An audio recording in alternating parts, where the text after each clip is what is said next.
Greetings and welcome back to another edition of Electric Avenue's YouTube updates. I know it's been a little bit of a hot minute. I had some people telling me like, oh, I can't believe you didn't do an update video last week. I'm like, well, I was kind of busy. I had a lot going on in the store. I had other functions, holiday things to take care of. It was just too much.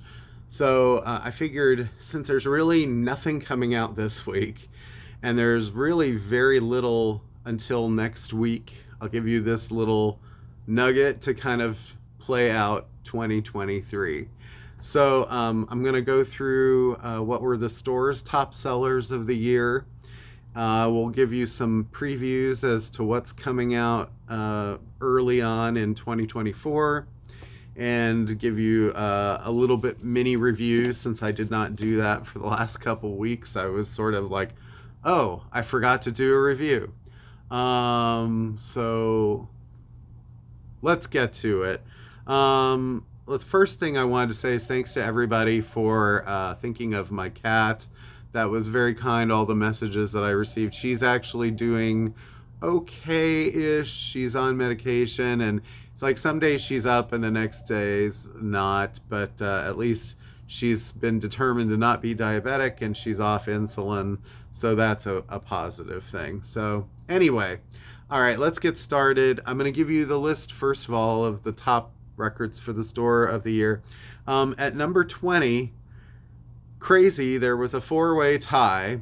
It was this album right here, Sufjan Stevens' Javelin. Great new release. That Taylor Swift Speak Now, Taylor's version, the Black Pumas new record, and Phoebe Bridgers' album Punisher from 2 years back. Those four kind of all rounded out the top 20. Number 19, Gorillaz with their new album Cracker Island. And number 18, The National with the first record they released of two this year, the Frankenstein one. Number 17, Wilco's Cousin. That album actually, it did very well. Cruel Country, their other release, which the CD came out in 2023 and the vinyl in 24. If you'd added those two together, Wilco would have been our third best-selling album of the year, but since it's two separate albums, that's the way that goes. Number 16 was Talking Heads Stop Making Sense. This was a very controversial release because it was nice. It was a 2 LP edition, put back the tracks that had been cut from the original, but it was a limited release. So I hesitate to say it was number 16, and based on in-store only. I mean, I sold a few of those online too, so if you put them together, it would have probably been higher. These are going in-store sales only.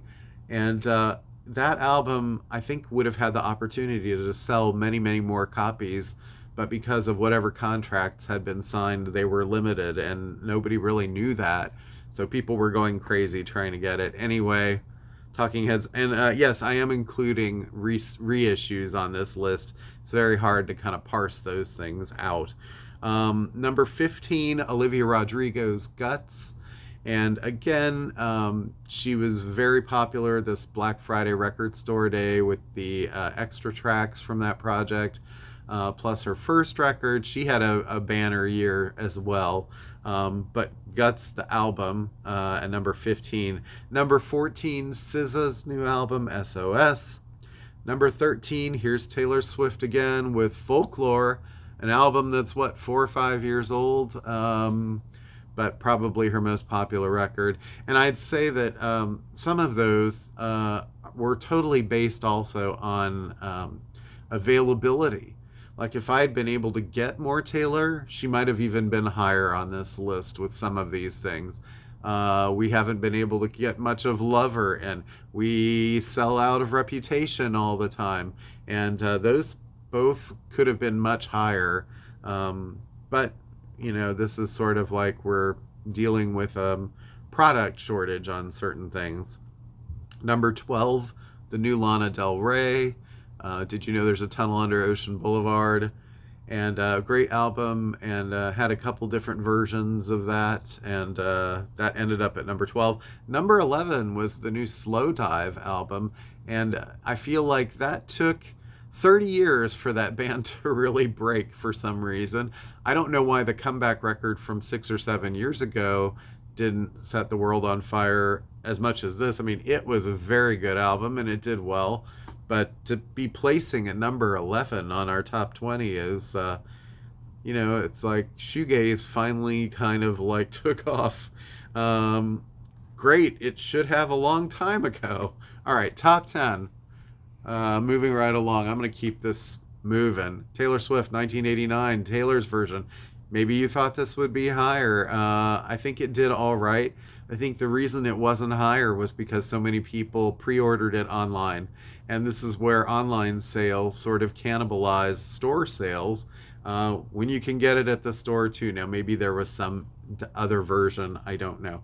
This is the Crystal Skies Blue edition. We had 3 of the 4 different colors that I knew of. So, but the others, the limited ones, went fast, obviously, with the different cover art as well. And as long as I'm here for just a second, let me say a little shout out to the Beatles now and then, because we did sell so many of that single physically between the 3 7 inches, the 12-inch, and the CD single, that would have probably been our number 3 seller of the year, just ahead of if Wilco had been in there. So, all right, number 9. Another reissue, Jimi Hendrix Experience, Hollywood Bowl, August 18th, 1967. So this is a concert that had not been bootlegged before, and they were limited, and 1837 of 5,000. I only have a couple of these left. I don't know how many more are still at the warehouse, but this does have Foxy Lady, Sergeant Pepper, Like a Rolling Stone, Wild Thing, Purple Haze.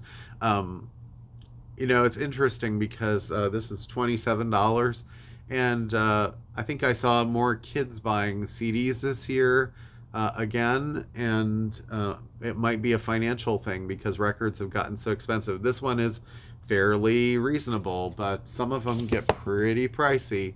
So when that happens, you start seeing people doing what they can afford. Number 8, Jason Isbell's Weather Vanes. This was a great seller over the summer. Great album.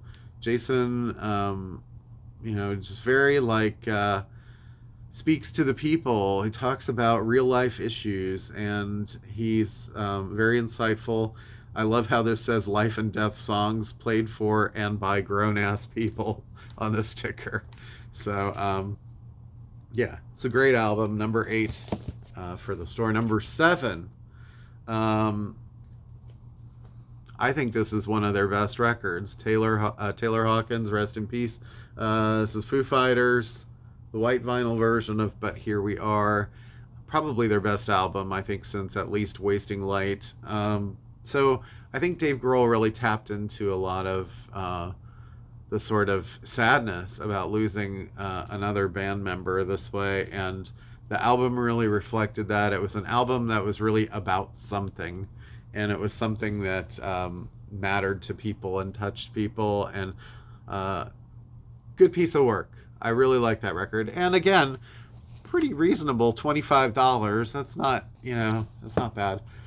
Now, this one was not cheap. At number 6, Peter Gabriel's I.O., which was more like $50. So you won't see a lot of kids picking up this record. I love this cover art. I know it's controversial. So this was a double record. It came out December 1st. So it did very well for only a month of sales for the year. And I expect it will probably continue to sell into the new year. And I play it a lot, so I've heard it a lot. It's a great album. It's a great return for Peter. He's not trying to reinvent the wheel or reinvent himself. He's just doing a very good Peter Gabriel album. Tuneful, heartfelt. I feel like a lot of these records are sort of like important for a certain reason or another. Number 5. Well, I don't know about this, but as I say that, Metallica, 72 seasons. I am not bagging on Metallica at all. But I will say, I think that this album actually should have been higher on the list. And the reason for that is there was so much talk about it being a sort of return to form or the best Metallica album in decades. And it did well. I think it should have done better because I don't know if it was, they were so focused on the tour and getting out there and doing that they kind of, it was almost like the album was here to sell the tour instead of the tour selling the album. I can't really tell, but it still did very well. It was like number 5 in the store, so good for them. But we did sell more of that on CD than vinyl. Let's see, number 4, Pink Floyd, Dark Side of the Moon, the live edition, the 1974 live at Wembley. I had some people tell me they prefer this to the actual studio record that's been around for decades. It's a very good performance, very well recorded. And if you're a Dark Side of the Moon fan and you've heard it a million times, sort of like when Fleetwood Mac put out a Rumors live album this year, it's a different, slightly different take on what you hear all the time. But then also you can kind of hear just how close the band is to the actual original recording, and that's kind of also amazing to hear. Wow, they really can pull this off. That's great. All right, top 3. Number 3, De La Soul. This was 3 Feet High and Rising. Well, don't ever say that hip-hop doesn't sell here. This is great, I think, to see this so high on the list. Plug 2 we lost last year, this year. I think it was last year. So it's a shame, that might have been the beginning of this year. It's a shame that he didn't get to see the sort of resurgence of popularity that De La Soul had once these albums were finally able to be released physically again. And this sold a lot between 3 different colors of vinyl, a CD, and 2 different cassettes, colors. It was sort of a big thing, and it kicked off the campaign that sold De La Soul records for the rest of the year. So we did very well with De La this year, and I'm glad because that money goes to their families, hopefully. Magic Number was a big hit on this album. Me, Myself, and I, a big hit. The cover art sort of says it all. It's a hip-hop classic. It's fun. It's, it's just a great, great album. All right, and it deserves to be at number 3. And that's the highest selling reissue of the year. It was above Pink Floyd. All right, number 2, Boy Genius, the record. I think you probably saw this coming if you have been paying attention. Such a great album. Their vocal harmonies, it's like the sum of their parts are better even when they're together than when they're not. And the great songwriting, just a very well put together album. And they had an EP that came out after this with 4 more songs, but Phoebe, Julian, and Lucy make a great trio, and the kids really responded to it, and the adults. It's great. And to see that at number 2, again, there's a Phoebe and Taylor Swift connection, so Taylor Swift is everywhere. I should mention that Record Store Day this year was our biggest one ever, and the top 3 there, number 3 was Van Halen and the Grateful Dead. Each had box sets that were out that day. They tied. At number 2 was Pearl Jam's live record, and at number 1 was Taylor Swift, the Long Pond Sessions. We sold more of that than any other record this year. So really, that should probably be at the top of this list. And if you put all of the Taylor albums together, she really did blow away almost, well, every single competition aspect that she had there. And it sort of like goes to show why she's Time Magazine's Person of the Year, right? And then number 1, our single biggest selling album of the year. Can you guess it? Not a surprise. Rolling Stones, Hackney Diamonds, and well, this was hotly anticipated. Their first album of original stuff in 18 years, and people thought these octogenarians were going to just fall off a cliff.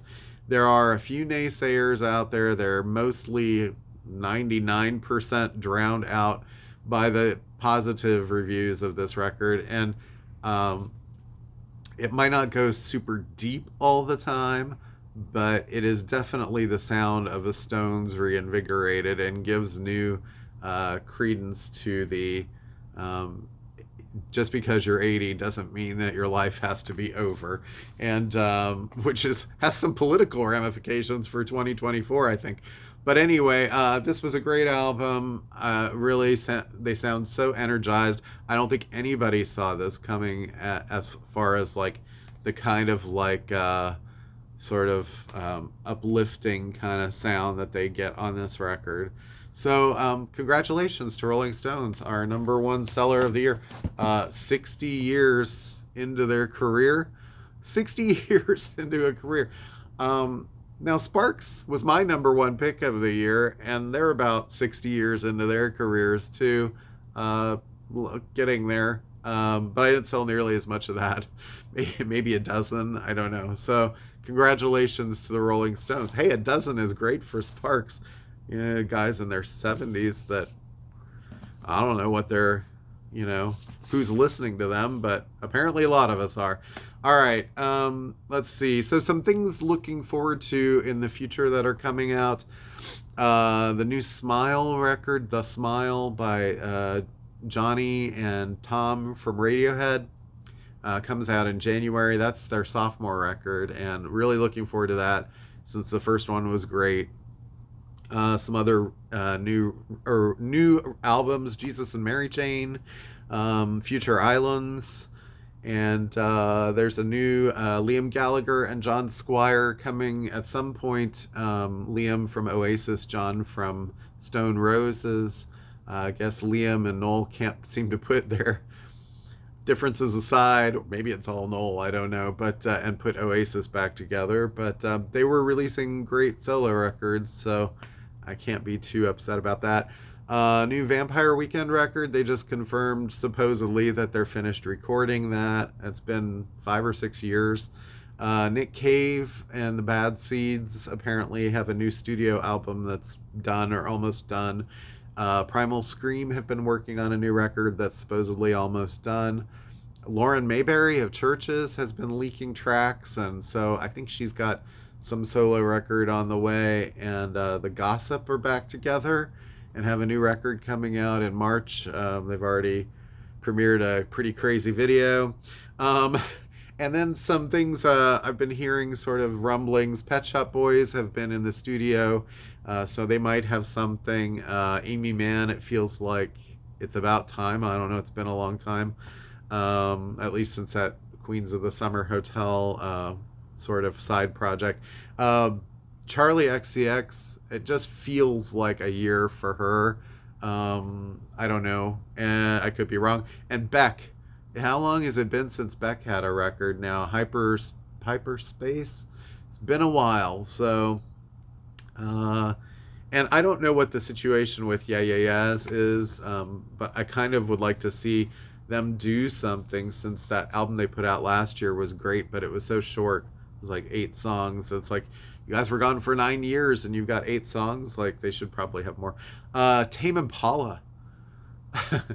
It's been 5 years now again since the Slow Rush. I mean, Currents has to be almost 10 years old now, maybe 8 or 9. So I would think that like it's time for some Tame Impala, since Kevin's out there singing a lot of other people's records. The Cure, they did a whole massive tour last year, like widely touted as one of their best tours ever. They played 4 songs from that album, the new one, and still haven't seen a release date for that.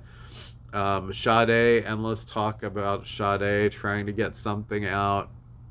Been another decade probably since Soldier of Love. I mean, I know it's pretty like 10 years between every record for her and the band, but LCD Sound System doing another residency. Gonna do a record? I don't know. I would love to have one. Wet Leg. Supposedly, Wet Leg was done with their second album by the time the first one came out. But that haven't heard yet. New Order. It's been it'll be 9 years since their last record, but they tour endlessly, and it seems like they should have been done a while ago. I'm glad to see it seems like the is getting out on tour and maybe finally getting an album out there. It's been 20 years since Matt Johnson put out an album, so that fingers crossed. Really hoping for that. Nine Inch Nails. I'm assuming there's something going on. There were rumblings about that. Flaming Lips, no idea. U2, they keep talking about. We're doing a rock record. Elvis Costello, it'll be 3 years already since The Boy Named If. I think 3 years. Next month. Is that right? Feels like at least two. And he's someone who's so regular with stuff. I feel like, go more than 2 years and it's sort of like, what's going on? And then Tom Waits is my sort of wish list, like it's been almost 10 years since Bad as Me. I would assume that he has at least stuff lying around that he could probably put out, but he's, you can't rush artists. So speaking of which, I'm gonna now just briefly, if you think of anybody that I've missed, and you can put that in the comments, someone that you would like to see put out an album this year that maybe is sort of overdue, or you've heard something that I did not mention. Let's see, and I'm sure there's tons of them. That was just a brief smattering. Okay, the album that I recommend this week is a very personal kind of choice for me, and it's not something that I necessarily say it's for everybody. There's been so much talk about Kate Bush in the last couple years, and she was inducted in the Rock and Roll Hall of Fame this year. And I'm going to mention somebody here who most young people would have no idea who this person is. And I saw this album hanging around the store recently, and I was like, I need to talk about this a little bit. Jane Siberry and her album The Walking from 1988. So this is a 35-year-old record. Came out, 3 years after Hounds of Love. Jane is basically, has been called the Canadian Kate Bush. I'd say she also has a fair amount of sort of Joni Mitchell mixed in there, a little bit of Leonard Cohen. There are other people too that you could sort of like reference. She's sort of a hodgepodge of a lot of different kind of influences. Her music is sort of, I guess I would call, like some people might consider it pretty pretentious or airy-fairy or something like that. But she's a very interesting artist. Early on, she was signed to a subsidiary of Windham Hill Records that became much more like sort of new agey, and Duke Street was the label. And then she got licensed in America eventually to Reprise, which was part of Warner Brothers. It still is. And this was her major label debut in the US. She'd had a couple other sort of indie records that did fairly well, but this album was like third or fourth in her career. I think fourth. And it was such a interesting and bizarre record when it came out. Now, since then, since this period, I'd say her most well-known things would either be her closing song on the Crow soundtrack, It Can't Rain All the Time, which is a very high-profile spot to be in, considering that soundtrack is full of, like, The Cure, Nine Inch Nails, Rage Against the Machine, like, kind of like, I think Rage is on there, really sort of heavy stuff. And then, because her stuff is very light and airy, but it was a good elegy for Brandon Lee's memory. And then the other thing would be like Calling All Angels, the song she did with Katie Lang. She kind of ended up being like one of those people that would go on like Lilith Fair type tours and sing a lot with like Indigo Girls and people like that in the background, or co-write with people. But she really was an artist that kind of followed her own path. I mean, she's still alive. But around 95, it was the last album that she did for the major. I think that was Maria, which was a very jazzy album. I mean, Brian Blade was the drummer on that, who's a sort of famous jazz drummer now. But it was not something that the public was ready for. It was very Sufjan Stevens-esque, actually. If you can imagine, like, a female doing that kind of stuff back in the mid 90s. But this is sort of an album. Her stuff always sort of had this expansive quality, proggy in a way, where she kind of like would do these extended kind of songs. And she has this very light and beautiful kind of voice that can either soar, or it's very low, or it goes very loud to very soft very quickly. And so I always liked her voice.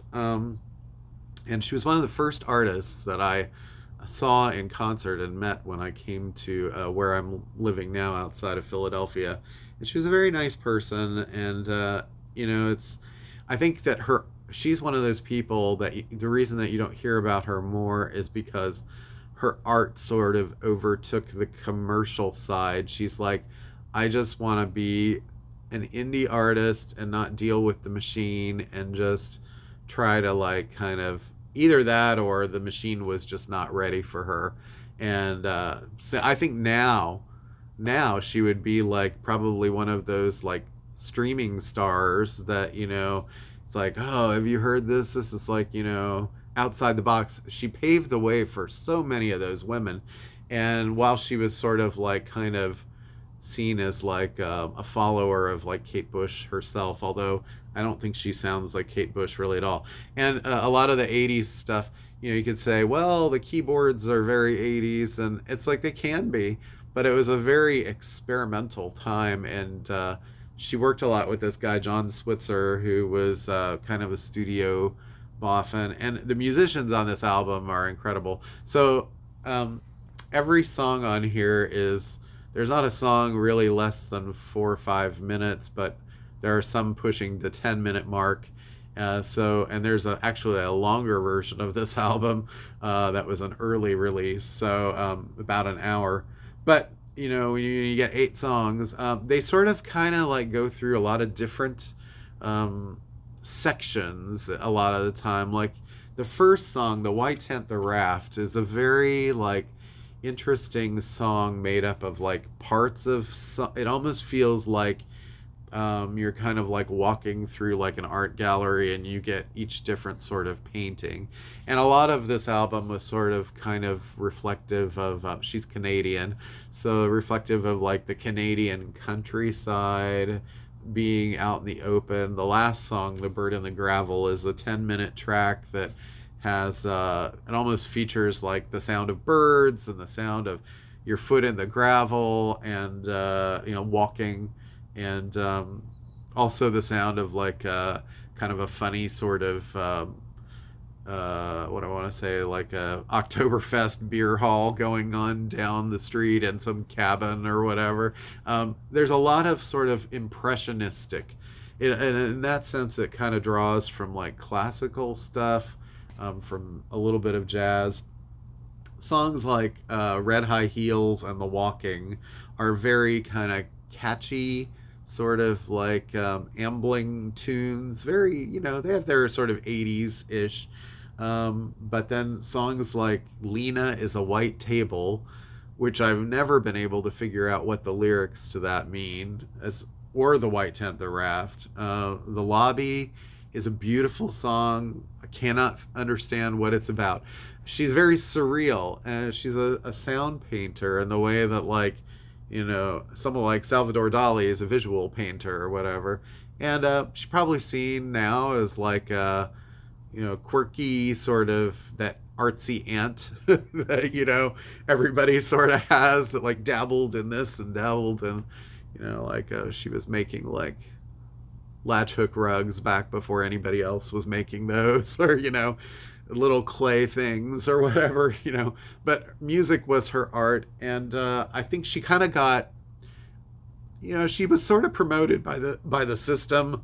Reprise really tried to stand behind her for a little while until they realized that, the sales just weren't coming, and they eventually had to let her go. But this is probably my favorite album of hers, and it's the highest rated on Rate Your Music, even though there's like maybe 4 or 5 that are rated fairly highly. But and she got more artsy as time went on, and I think for some probably quasi unlistenable in certain ways because it just didn't speak to them. It was so artsy. But definitely check out The Walking. If you're into like Kate Bush or sort of 80s stuff at all, an artist that was not on 4AD records, was not like the Cocteau Twins, but kind of sort of reflective of that sort of milieu. Okay, that was a long time for Jane Siberry, but I feel like, sometimes you got to talk about artists that affected you in a certain way. And I still go back and listen to that album from time to time because it puts me in a certain frame of mind as to where I was at the time. And it's very unique, and you got to hang on to the unique because there's a whole lot of sort of generic out there. I'm not going to name names. All right. Thank you guys so much. Thanks for joining me for half an hour. And have a wonderful, happy, healthy 2024. Hopefully the music stuff keeps staying positive. We've had such a great last couple of years of like reissues and new releases, and I would love to see that keep going. And the thing that makes me happier than almost anything is seeing all the young people that are interested or getting into it, because it can be a little bit of music is therapy, and music is heart and soul and life and love, and it's definitely worth your time. And there's a certain bond that you form with vinyl and the art and the music, and it's irreplaceable in a way, really. So I'm glad people are kind of figuring that out. I'm getting choked up over this. Why? I'm just basically stating my truth. So anyway, thanks guys. Have a wonderful New Year's. See you in 2024. Peace.